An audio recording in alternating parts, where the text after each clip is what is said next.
꾸렸습니다. 네. 그리고 이제 전화 면접 조사로 해보면 안심번호로 휴대폰 가상번호를 해보면 오차범위 내에서 각자 우위에 있는 결과가 하나씩 쏟아졌어요. 엎치락뒤치락 합니까? 네, 어제 결과로 그만큼 대등한 정도로 전화 면접 조사에서는 좀 붙었다 이렇게 좀 보는 게 맞을 것 같고요. 다만 ARS 조사에서는 여전히 오차범위 내에서든 밖에서든 약간 그 윤석열 후보가 좀 우세한 조사가 나오는데요. 다만 특징적인 건 뭐였냐면 능력 요소로 평가하는 질문에서는 이재명 후보가 대체적으로 다 우위를 점하고 있습니다. 지금 능력 그리고 인물에서는 이재명. 그런데 네. 구도 바람에서는 그렇죠.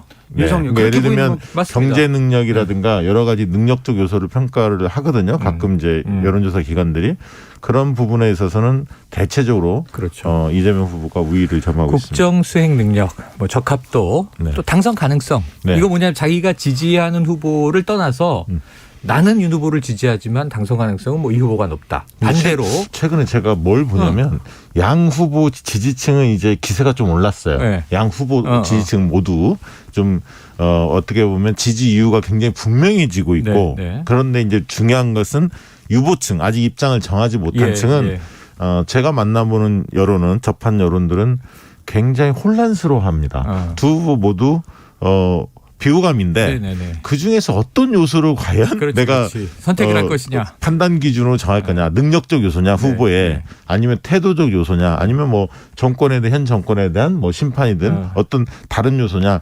이 부분 가지고 극심한 혼란을 겪고 있다. 그 혼란의 답을 드릴게요. 이 저 부동층, 흔히 유보층 투표를 아예 끝까지 결심을 못해서 기권하고 안 할 거면 모르지만 투표에 참여하는 분들은 마지막에 개인의 이익이 투표의 이유가 돼요. 삶에 도움이 되냐 안 그러니까 되냐. 내가 이 사람을 찍었을 때 나에게 무엇이 돌아오지? 이게 또렷하면 투표장에 가요. 중요하죠. 네, 그런데 그게 아니. 근데 사실은 대부분의 국민이 그런 거고 그래야 하는데 그래도 이 전통적 지지층 뭐 이러한 애증 관계가 있는 거죠. 진영 논리로. 그래서 분명히 이제 이념 전선이 있는 건 사실이지만 역사적으로 길게 보면 점점 희박해지고 있다. 근데 이번에는 정권 심판이라고 하는 그 구도에 한 무리가 이렇게 딱 지금 자리를 잡고 있는 거고 네. 거기가 이제 자력을 발동해서 더 흡수하느냐 이 민심을 아니냐 요 싸움이에요. 우리 그 청취자들이 잘 보셔야 할 게 왜 이렇게 정권 교체 여론은 높은데 윤석열 후보 지지는 이재명 후보 거기에 못 지지와 미치는가? 거의 엇비슷한 정도로 이렇게 다 먹지를 못하냐. 쉽게 네, 얘기하면 정권 네, 선호층의 네. 지지를 다 흡수하지 못하냐. 여기에 대해서 이제 의구심을 갖고 있는 분들이 있을 텐데 실제 조사해 보면 네. 정권 선호층이 한 3분의 2 정도만 윤석열 후보한테 갑니다. 그리고 일부는 이재명 후보한테 가고 또 심상정, 안철수 이렇게 흩어지거든요. 맞아요. 그러니까 정권 교체가 네. 국민의힘으로 정권 교체만 있는 게 아니잖아요. 맞아요. 제3정당의 정권 네네. 교체 희망하는 분들도 정권 교체를 원하기 때문에 그게 다 윤석열 후보로 가지 않는다. 그래서 방송에서 나온 뭐 패널들이나 그 평론가들이 네네. 정권 교체 여론이 이렇게 높은데 윤석열 후보는 왜 났습니까? 이런 질문이 나올 때 엉뚱한 답변하는 사람들 많이 봤어요. 많죠. 그게 곧바로 윤석열 후보로 모든 지지가 가는 옮겨가지는 것은 아니다. 않는다. 구조적으로 그렇다. 맞아요. 그 얘기를 좀 드리고 싶습니다. 저는 정확하다고 봐요. 지금 이재명만 보인다. 그리고 저쪽에서 윤석열은 안 보인다. 이준석이 더 많이 보인다. 네네. 그리고 또 김건희만 보인다. 이런 얘기도 있는데 자 이재명만 보인다. 그리고 윤석열은 안 보인다. 요 지금 양 캠프의 전략이라고도 볼 수 있는데 요 오늘 전략이 달라요. 네. 이게 저희 제가 기자분한테 들은 아주 좋은 비유를 그냥 그대로 인용해서 말씀드리면 자 지금 이제 항해를 하는 거예요. 두 척의 배가 누가 먼저 상대 항구에 도착하느냐 싸움을 하는데 지금 이제 국민의힘의 전략은 선주는 윤석열. 그런데 선장으로 김종인 선장을 이제 기용한 거예요. 예. 여러 가지 이제 고민이 있었죠. 혼란의 과정 속에 결국은 김종인이 자 키를 잡으십시오. 해서 이제 출항을 했어요. 그 안에 뭐 1등 항해사 이준석 뭐 항법사 막 많아요. 그러니까 조직이 사람은 많은데 배는 크니까. 근데 문제는 선주는 앞에 안 나와 있네. 방에서 쉬고 있나? 왜 지휘를 안 하지? 선장한테 다 맡겼어. 그러니까 전문 경영인 체제야. 그런데 이제 반대로 경주를 하고 있는 민주당 호는 지금 선주가 선장이에요. 내가 배의 주인인데 내가 직접 항해를 인도할 거야. 그러니까 내 키잡이는 나니까 나를 따르라 해서 가는 거예요. 그 안에도 물론 똑같아요. 선원의 수는 같습니다. 이 항법사도 있고 항해사도 있고 선원들이 다 있죠. 그런데 이제 한쪽은 선장을 보게 되니까 선장만 보면 이거 이재명 대 김종인인가? 이런 이제 혼선이 있는 거지만 선주를 비교하면 이재명 대 윤석열이 맞고 이 조직 체계가 지금 완전히 반대로 서로 돼 있기 때문에 눈에 띄는 인물이 다르거나 심지어는 국민의힘 호는 여러 명이 눈에 띄는 거죠. 그때 가판에 나와 있는 사람이 다 다르고 메시지도 달라요. 근데 이걸 미화하는 표현이 뭐냐면 우리는 팀플레이다 그러는데 팀플레이가 잘 되면 이거 시너지가 날 수 있어요. 그런데 문제는 앞으로 출범한 지 이제 일주일이 안 됐습니다. 2, 3주 국민들이 지켜보는데 좀 여러 가지 불협화음이나 잡음이 난다? 그럼 배가 똑바로 가는 게 아니라 이제 갈팡질팡하기 시작하는 건데 그 한 가지 좀 이번에 노출이 됐던 게 이른바 비니자 노재승 전 위원장 사태예요. 근데 이런 거 빨리빨리 정리해야 되는데 이번 주말 넘겼으면 저는 한 2, 3%포인트 까먹었을 거라고 봅니다. 저는 이렇게 봅니다. 이재명 후보 한 사람만 보인다. 여기에 대해서 이제 많은 평가들이 있지 않습니까? 근데 저는 민주당이 변해야 한다. 민주당이 혁신해야 한다. 이게 이제 국민들의 주문이었거든요. 반성할 거 반성하고 정책 방향에 대해서도 국민 다수가 원하는 방향으로 그런 걸 과감히 수용할 줄 아는 태도를 열린 태도로 보여야 한다. 이게 이제 많은 분들의 주문이었는데 그런 면에서는 이재명 후보가 사실 중심을 잡고 끌고 간 거예요. 치고 나간 겁니다. 그래서 민주당이 선대위가 좀 바뀌었고 굉장히 기동성 있는 모습으로 왔거든요. 저는 그런 부분에 있어서는 순기능을 했다. 오히려 혼자 뛰는 모습이 저는 그렇게 보고 다만 앞으로는 날개를 좀 펴야 하는데 혼자만 뛰기는 어렵기 때문에 몇 분의 이제 상징성 있는 인사들이 들어와서 같이 좀 호흡을 맞춰야 한다. 그 부분은 분명히 맞는 것 같고요. 다만 이제 윤석열 캠프도 굉장히 용광로 캠프를 잘 구성을 했는데 여전히 홍준표, 유승민 두 분은 이제 참여를 하지 않지 않습니까? 김한길 전 의원도 안 보이고 여전히 절반의 용광로라고 보여집니다. 그런데 이렇게 넓게 쳤을 때는 문제는 엇박자 나오기 굉장히 쉽습니다. 그러니까 다양한 사람들이 등장한다는 장점은 있지만 오히려 혼선이 있다. 이번에 이제 비니자 이 부분도 정리하는 과정에서 굉장히 좀 시간이 걸리지 않았습니까? 그리고 어제 오전만 해도 한쪽은 정면 돌파한다. 네. 또 다른 쪽에서는 오늘 내일 거취를 정할 것이다. 근데 결국은 어제 거취를 정했기 때문에 요건 일단락이 됐습니다만 그런 메시지 혼선은 계속 나오고 있어요. 그리고 후보가 지금 양쪽에 다 장단점이 있는데 아까 이재명 후보는 조금 너무 말씀이 좀 많다. 그러다 보니까 간혹 실수하는 말들이 나오고 번복하는 표현을 이런 경우가 있다. 이제 그 부분이 좀 단점으로 지적이 됩니다. 행보를 과감히 하고 하는 건 좋은데 그 부분이 지적이 되고 있고 반면에 또 윤석열 후보는 이번에 문화예술인들 대학로 행사에서 보면 질문이 한 6번 나왔는데 다 답변을 이준석 대표한테 미룬단 말이죠.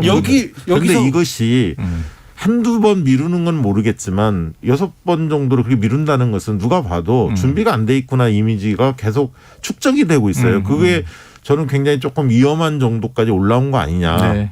그게 이제 윤석열 후보의 극복 과제가 되겠죠. 맞아요. 그런데 대학로도 이준석 대표하고 갔고 또 다른 행보도 지금 강원도도 같이 간다고 하지 않습니까?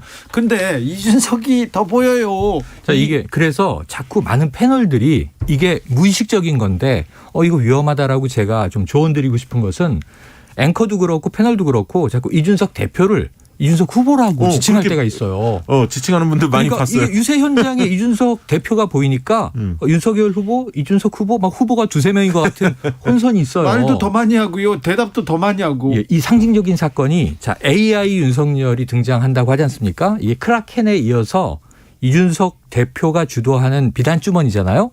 근데 AI 윤석열이 도리도리도 안 하고 마실 수도 없고 딱 준비된 메시지를 굉장히 유창하게 미디어를 통해서 아바타가 전달한다. 근데 많은 사람들이 그럼 저 메시지가 첨단 디지털 시대니까 쓸 수 있는데 저 메시지가 윤 후보 본인의 메시지인가? 좀 다듬어졌다 하더라도 이준석 대표가 쓴 것을 윤석열의 얼굴이 윤석열의 목소리로 그냥 전달하는 거 아니야?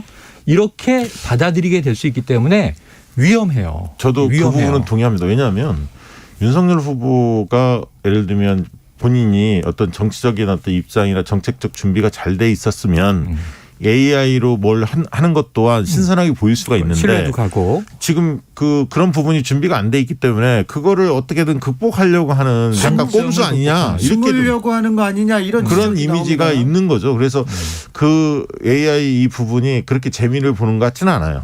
예. 아 그렇습니까? 그리고 또 윤석열 캠프에서는 김건희 씨 논란. 네. 분리 등판론 논란. 언제냐? 네. 이 부분은 지지율에 어떤 영향을 미칠까요? 지금 일단은 저는 그것은 정답은 없는 거기 때문에 어느 시기에 나와야 가장 좋은지는 또 가변적 상황이 있어요. 왜냐하면 이게 수사 관련 문제, 지금 혐의와 연루돼 있는데 정말 딱 등판했는데 갑자기 뭐 검찰이 소환을 한다든가 그러면 이게 스텝이 꼬일 수가 있기 때문에 네. 여러 가지 변수들을 국민의힘 내에서도 볼 것인데 네. 안 나올 수는 없다는 거예요. 그렇죠. 그러니까 지금 최소한 2월 중순부터 공식 선거운동 때 안 나오면 정말 문제 있구나라고 국민들이 많이 느낄 거고 이게 표에 작용을 할 거예요. 그러면은 미리 나와서 면역 효과를 주는 게 좋아요. 처음에 좀 비호감이 더 높아질 수도 있고 아니면 의외로 호감이 높아질 수도 아니 있고. 근데 그거는 네. 저는 쉽지 않을 거라고 보는 이유가 나오면 답을 해야 돼요. 그러니까 뭐냐면 네. 지금까지 김건희 씨나 윤석열 캠프의 어떤 대응을 보면 일단 수사 중이다. 그러니까 도이치모터스나 코바나 콘텐츠나 일단 뭐 양평 땅이라든가 일부 이런 무혐의도 나왔습니다만. 일부는 나왔습니다만 여전히 이제 수사 중인 그렇죠. 부분이잖아요. 그렇기 때문에 수사를 방패막이로 하고 있습니다. 수사 중이기 때문에 어떤 입장을 내는 게 적절하지 않다. 이런 논리로 이제 방어를 하고 있거든요. 사실인지 사실이 아닌지는 아직 좀 더 논쟁을 네네. 해봐야겠습니다만 그리고 이제 그러면서 피해 나가고 있는 사실 학력 경력 2조 이 부분은 그건 명확히 사실 밝혀야 돼요. 그 본인이 제일 잘 알잖아요. 그 네네. 부분에 대해서 네. 적어도. 근데 어쨌든 그런 어떤 논리를 가지고 되고 있기 때문에 검찰 수사가 일단락 돼서 깨끗하게 뭔가 혐의를 벗기 전까지는 대응 논리를 가지고 네. 핑계를 어떻게 보면 핑계처럼 보일 것 같은데요. 네. 시간은 끌 것 같다고 그런 생각이 좀 들고요. 걱정인데 이건 이제 국민의힘 입장에서 고민을 한번 같이 해보는 거예요. 그러면은 수사가 좀 늘어져. 그래서 예를 들면 1, 2월에 나와. 그럼 등판해야 할 수밖에 없는 시점하고 또 불리기 때문에 네. 미룬 게 독이 된다고요. 근데 지금 나왔는데 예를 들면 이제 성탄절 즈음에 이때가 가족들이 모습을 보이기가 좋거든요. 뭐 자원봉사에 갈 수도 있는 거고 불우한 이웃들이 있는 현장에 가서 또 좀 아름다운 모습을 연출할 수도 있는 거고 그래서 이제 연말 연시가 흔히 가족들의 시간이기 때문에 이때 내외가 뭔가 활동을 하면서 정치적 메시지 말고 민생 메시지 내기가 좋은데 김건희 씨가 움직이면 기자들이 뭐 학력 문제라든가 활동 문제라든가 혐의 문제라든가 물어볼 수는 있죠. 근데 그럼 일단은 무조건 우리가 엎드려야 한다. 고개 들지 마라 하는 이제 격언처럼 김건희 씨가 거기에 대해서 저는 일일이 해명할 것 같지 않고 뭉뚱그려서 어쨌든 무리를 빚게 된 점 사과드립니다 하는 사과로 시작할 것 같아요. 사과 안 하면 문제가 생기는 거죠. 아니, 지금까지 윤석열 후보도 네. 대부분 약간 약속했던 것도 사과 안 한 적이 많잖아요. 예를 들면 네. 술접대 검사 의혹이 나왔을 네. 때 그게 사실이라면 검찰총장 시절에 국정감사에서 네네. 그 얘기를 굉장히 강조해서 이야기했음에도 불구하고 국회에서 얘기했죠. 그런데 사실로 밝혀졌잖아요. 그런데도 사과 안 하시잖아요. 예를 들면 스타일이 있단 말이에요. 되게 지금까지 여러 의혹에 대해서 대처하는 모습을 보면 잘 사과하는 스타일은 아니세요. 그리고 윤석열 후보께서. 사실은 본인은 문제가 없다라고 방어를 치는 게 우선이죠. 스타일이 지금 우리가 아는 바. 그런데 김건희 씨의 경우 예를 들면 가장 최근이 이런 거죠. 여론을 이길 수는 없는 게 전두환 발언, 옹호 발언 논란. 개사과 논란 있을 때 처음에 유감을 표명하고 그냥 넘어가려고 그러죠. 밀고. 송구하다. 그리고 이제 뭐 유감이다. 근데 문제는 계속 터지니까 개사과까지 올라오는데 거기서 더 무리가 빚어지니까 결국 무릎 꿇게 되거든요. 이거는 여론을 이길 수는 저는 없어요. 그 김건희 씨가 가장 두려워하는 게 사실은 현장에 갔을 때 돌출적인 발언이 시민들로부터 나올 수도 있습니다. 그러니까 기자들만 있는 게 아니거든요. 네네네. 다양한 형태. 그런 부분들에 대해서 본인이 자신 있게 대처할 수 있을까? 네. 그 부분들 뭐 여러 가지를 따져보겠습니다만 국민들한테 비춰지는 이미지 있지만 돌출적인 상황에 대해서 어떻게 대처할 거냐 이런 부분들이 충분히 준비된 다음에 나오지 않을까. 그런데요. 민주당 일각 그리고 지지자 일각에서 계속해서 김건희 씨 논란에 대해서 네네. 많은 부분을 그 의혹 제기하고 공격을 하기도 했었는데 그래도 이 부분이 지지율에 크게 영향을 미치지는 않는 것 같습니다. 크진 않지만 이렇게 생각하셔야 합니다. 이렇게 누적된 효과들이 있어요. 그러니까 이제 예를 들면 TV 토론에 대해서 어떤 분은 TV 토론이 지지율에 별 영향이 없다. 왜냐하면 그때 잠시 흔들리지만 복원이 되더라. 과거에. 그렇게 주장하신 분인데 저는 생각을 달리합니다. 무슨 얘기냐면 TV 토론이 그런 성향은 있습니다. 확증 평양이 있어서 자기가 좋아하는 후보만 중심으로 보거든요. 네네. 그런 건 있지만 대통령감이 되냐 안 되느냐 어떤 사람들이 허용할 수 있는 국민들이 보편적으로 보는 기준 선이 있어요. 상식적인 근데 평가. 과락 낙제점이면 태도가 바뀝니다. 네. 지난 대선에서 모 후보가 TV 토론 이후에 지지율이 급락했죠. 그런 적이 그러니까 있죠. 배우자도 마찬가지입니다. 배우자도 어떤 선이 있어요. 그 선에서 멀어지면 도저히 그 정도는 받아들이지 못하겠다 하면 그때는 지지율이 흔들릴 수밖에 없는 거예요. 지금 이제 박시영 대표가 좀 부분적일 수는 있으나 이렇게 전제를 했지만 그 부분적이 지금 선거가 예전처럼 아무리 구도와 바람이 세다고 해도 네. 통으로 가지 않고 이게 이 투표 유권자 대상을 세그멘테이션 세분화를 해요. 그 이유가 뭐냐 하면 지금 이 지난 4.7 서울시장 재보선 부산시장도 있었습니다만 그때부터 이번 대선 현재까지는 이대남 바람에 의존해서 윤석열 후보와 국민의힘이 왔는데 여기서 확장성을 더 넓히기 위해서 최선의 노력을 다하고 있는데 그게 자 2030 세대 또 하나 여성층이에요 이제 그 포석으로 예를 들면 이제 이수정 선대위원장 같은 분을 이제 포진시키는 거예요. 그래서 오늘부터 포문을 열고 있죠. 네. 국무 뽑는 선거가 아니지 않느냐 이런 얘기도 하고 네. 그리고 또 이게 너무 우리나라 여성에게만 가혹하다 이런 얘기도 해요. 이재명 후보한테도 직격탄을 날리고요. 그런데 전반적으로 그런 메시지로 대응을 할 수 있어요. 일부. 근데 문제는 이제 실제 상황으로 들어가면 자 국민들이 이제 좋아요. 막 바람이 불다가 가라앉으면 먼지가 가라앉으면 냉정하게 맑은 대기를 뚫고 보는 거예요. 그러면은 영부인 후보는 안 보여주나? 그럼 이게 우리가 그 궁금해하는 게 이게 그 선정적인 문제거나 호기심인가? 제2부속실도 있는 거고 대통령의 5년 임기를 보면 영부인을 동반한 행사, 순방 이런 게 굉장히 많은데 영부인의 별도 활동도 있습니다. BTS와 함께 이제 문화 대사 역할도 하고요. 그래서 이런 부분에 대해서 국민들이 저는 과도한 호기심이 아니라 냉정하게 보는 시점이 온다고 봐요. 저 하나만 보태면 최근에 저는 이준석 대표가 역할을 잘 하고 있느냐 보좌를 잘 하고 있냐 윤석열 후보에 대해서 좀 의구심이 있습니다. 무슨 얘기를 드리고 싶냐면 최근에 신의진 전 의원이 특보로 기용된 거 그리고 확률력 아이템 관련해서 국민의힘 쪽에서 그 자유규제를 막 주장하면서 네네. 기업 편을 많이 들었거든요. 그러면서 2030 게임을 좋아하는 분들이 굉장히 그 분노를 했단 말이죠. 네네. 그런데 최근에 이제 그 관련해서 게임 유튜버 중에서 이제 게임 쪽 관련 분들에 대해서 윤석열 후보가 출연하려고 했다가 또 그걸 출연 안 하겠다고 혼선이 좀 있습니다. 이재명 후보는 나가는 걸로 정리가 됐는데 이런 것들을 보면서 의구심이 있었는데 오늘 그 강원도로 갔는데 기자가 질문합니다.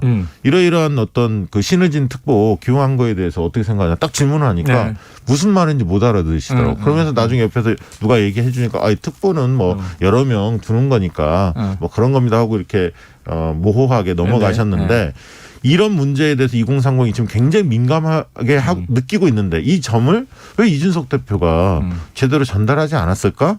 그 생각이 딱 들더라고요. 그래서 이준석 대표가 뭐 다른 일정 막 수행하는 것도 도움이 될 수도 있지만 청년 세대의 그 감수성, 청년들이 관심이 있는 이슈에 대해서 후보가 잘 이해하도록 만드는 역할은 훨씬 더 클 텐데 약간 겉돌고 있는 게 아닌가 저는 그렇게 과연 느꼈습니다. 윤석열의 꿈과 이준석의 꿈이 이렇게 잘 조화가 될 것이냐? 그러게요. 네. 자 지켜보겠습니다. 네. 9689님께서 진심으로 궁금합니다. 정당은 좋은데 후보가 마음에 안 들고요. 후보는 마음에 드는데 정당은 싫어요. 그럴 수 도대체 있죠. 어떻게 합니까? 이럴 때는. 네네. 그럴 때는 이제 평균을 내야죠. 뭐 그래서 아까 저는 이재명 후보가 민주당을 어떻게 혁신시켜 어제 혁신정당위원회가 발족했어요. 그렇습니다. 저는 혁신위원회. 거기서 내는 아이디어들도 굉장히 중요하다. 지금 이제 앞으로 양당이 지금 정책들을 밤새서 만들어내고 있는 중이에요. 모두 이제 다 정책 살펴보면. 대결 하겠죠? 그럼 이제 연말에 정책들이 쏟아져 나와요. 네. 여기서 저는 호불호가 상당히 저는 갈릴 수 그 있어요. 정당 문제는 누가 혁신과 변화에 이니셔티브를 틀어줄 거냐 사람들한테 보여줄 거냐 이게 굉장히 중요한데 바뀔 수 있다라는 지점. 솔직히 민주당이 지금 욕을 더 얻어먹죠. 집권 여당이기 때문에 책임감이 있습니다. 그러나 국민의힘도 그럼 바뀌었느냐라는 네네. 부분에서 이제 그렇죠. 물음표가 좀 있거든요. 사람들이. 예, 예. 근데 지금 용광로를 뿌리긴 했는데 이게 다양한 사람들이 모이다 보니까 이게 잡탕 느낌도 좀 있단 말이죠. 그리고 변화에 둔감한 느낌도 준단 말이에요. 근데 만약 민주당이 그런 혁신위원회를 통해서 뭐 3선 이상의 출마 금지, 그다음에 면책 특권 제한, 예를 들면 귀책 사유가 있는 사람들은 보궐선거 있을 때는 뭐 후보 공천 안 한다든가, 네. 그다음에 위성정당에 대해서 굉장히 비판을 했지 않습니까? 선거법 개정 의지를 드러낸다든가 정의당이 요구하고 있죠. 뭐 이런 것들을 실제로 속도감 있게 뭔가를 해낸다면 민주당이 좀 반성하고 바뀔 수 있다 이런 네. 느낌을 줄 수 있습니다. 그러면 상황이 또 다른 국면이 올 수도 있다. 저는 그렇게 보고 있습니다. 자, 그러면요. 인물의 이재명 그리고 변화의 바람 그리고 구도의 윤석열. 네. 자, 앞으로 어떤 이슈가 앞으로 어떤 문제가 이 지금 딱 붙어 있는 이 저는 지지율의 그 요동을 변화의 칠까요? 컨셉을 윤석열이 가지고 있다고 보지 않아요. 지금. 그러니까 국민들한테 그 정권 심판론이 변화를 일으키냐. 네. 심판론은 존재하는 건 맞지만 윤석열이 세상을 바꿀 수 있느냐. 예를 들면 그 부분에 대해서 아직 확신을 준 것 같지는 않거든요. 그리고 그런 면에서는 오히려 이재명 후보가 과감히 치고 나오는 게 민주당이 변화를 일으켰고 오히려 변화할 것 같다는 기대감을 주는 것 또한 있는 겁니다. 그래서 저는 민주당 입장에서는 이재명 후보가 전면에 나서는 게 더 유리할 거라고 저는 봐요. 대신 약간 이제 보완의 부분들을 어떻게 할 거냐의 문제라고 보여지고요. 저는 간단하게 보면 이렇게 말씀드릴게요. 윤석열 후보가 생각보다 만만치 않아요. 그러니까 예를 들어 민주당이 뭐 검찰총장 출신의 정치를 모아라 신인이잖아. 근데 학습 능력도 있는 거고 사람이. 그다음에 원래 가지고 있었던 그 이미지가 있어요. 실제 능력치 검증은 할 수 없죠. 대통령을 5년 수행해 보기 전에는. 근데 지금 이제 기대치, 그 이미지를 주는 거에 있어서는 전 윤석열 후보가 굉장히 이게 둔한 스타일의 캐릭터일 줄 알았는데 아니다. 곰인 줄 알았는데 의외로 여우일 수 있다. 지금 출범식 이후도 그렇고 상당히 본인의 행보 자체는 자신감 있게 하거든요. 이게 되게 중요한 애티튜드, 태도예요. 네. 근데 자신감 있게 한다. 아니, 그 점은 인정하는데 사과할 때 사과해야 하는데 사과를 안 해야죠. 하는 게 문제예요. 그러니까 고개 오늘도 숙여야 법원에서 되고. 윤석열 총장이 냈던 과거 소송이 각하됐죠. 각하된 거 아닙니까? 네. 패배한 거거든. 네. 어쨌든. 네. 그리고 본인은 지금까지 권력에 탄압받았던 인사 이런 어떤 이미지를 가지면서 마치 공정과 정의의 대변자처럼 이렇게 좀 이미지가 형성된 측면도 있지 않습니까? 근데 사실적으로 이런 판단들을 법원이 한 걸 보면 분명히 그 당시 문제를 일으켰던 그렇죠. 당사자다라고 판단하고 있는 거. 1심에서 이미 네. 그런 부분이 드러나지 않았습니까? 네. 그럼 이런 문제에 대해서 상당히 흠이 많은 인물이고 공정 그렇죠. 정의를 외칠 만한 그런 자질이 있냐라고 충분히 문제 제기가 가능한 근데 상태거든요. 박 대표님이 이렇게 설명을 해줘야 되고 추미애 전 장관은 분개해서 또 메시지를 막 내시는데 미디어를 통해서 보잖아요. 그럼 국민들이 저게 각하됐다는 게 무슨 의미지? 근데 윤석열 패배예요.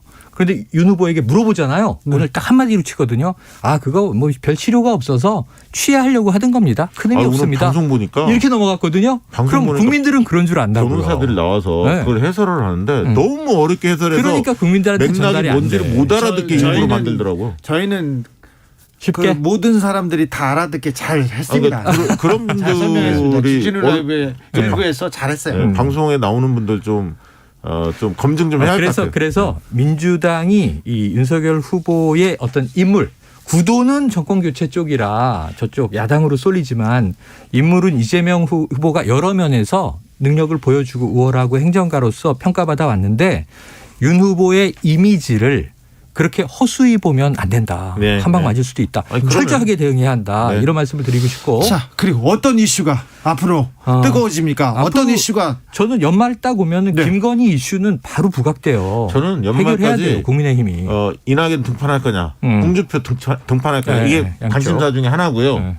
저는 이낙연 후보는 등판할 것으로 내다보고 있습니다. 네, 저는 배우자 이슈 하나 꼽아볼게요. 아, 12월 그래요? 말까지.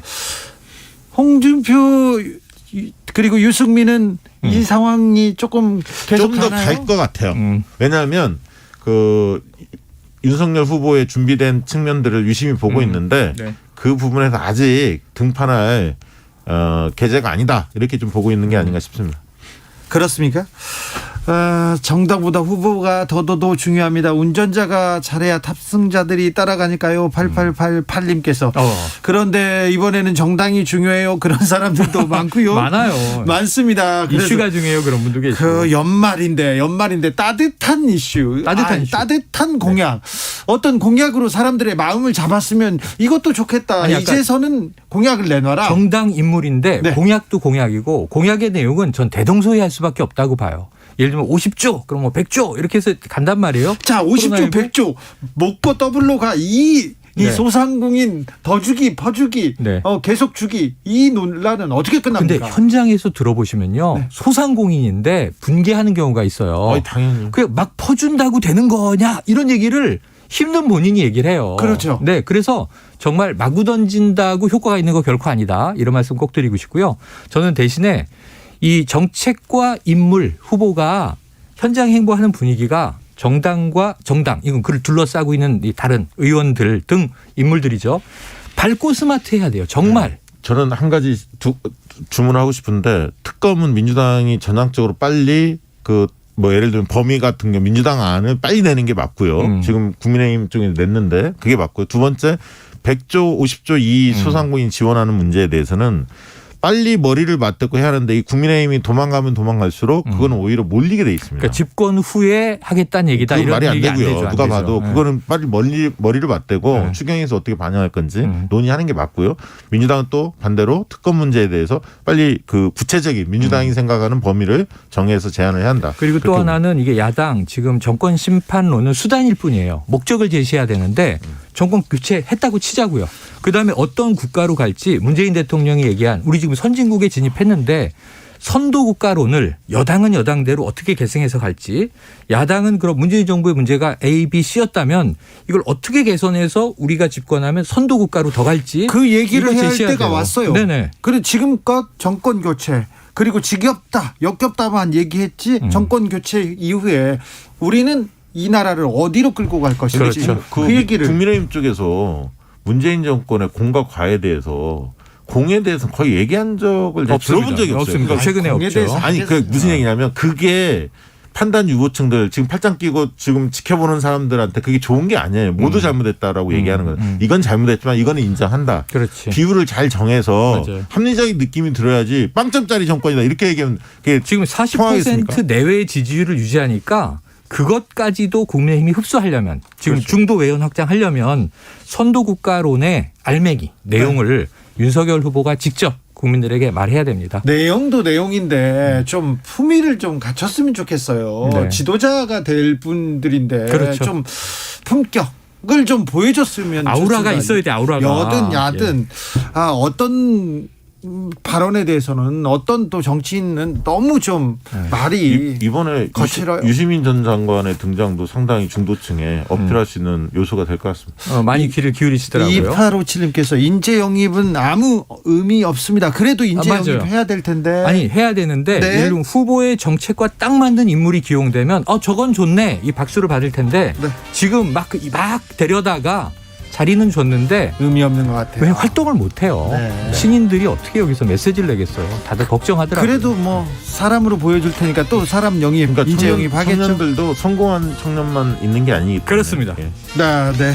정치연구소 영앤영 오늘도 뜨겁게 이야기 나눴습니다. 최영일, 박시영, 최영일 두 분 감사합니다. 고맙습니다. 감사합니다. 저희는 잠시 숨 좀 돌렸다가 6시 2부 이어가겠습니다.